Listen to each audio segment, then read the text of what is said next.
Alright, let's talk about the tools you need to take this course. For the starter, you need a code editor. There are so many code editors out there like Visual Studio Code or VS Code, Sublime Text, Atom, Bluefish, Notepad, and so on. So, in this course, I'm going to use VS Code along with a few extensions for starting a web server and formatting our code.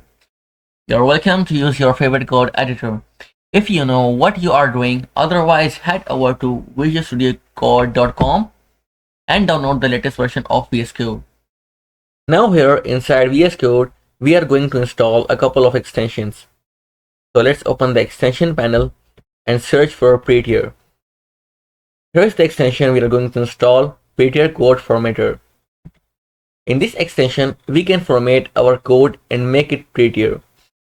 This is very popular extension. As you can see, it's been downloaded more than 39 million of times.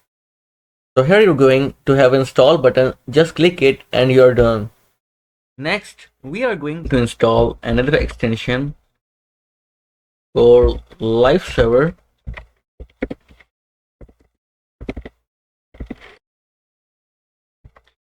With this extension, we can launch our website inside a development web server.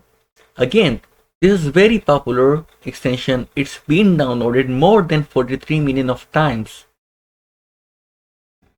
Now, in addition to these, we are going to use a web browser to view and test our web pages.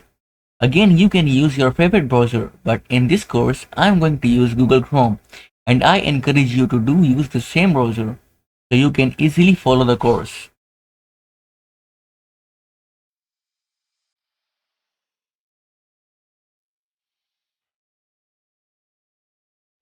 We are going to start our web development journey here.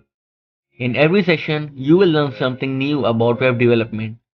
And by the end of this course, you will put all of this together to build a beautiful web page.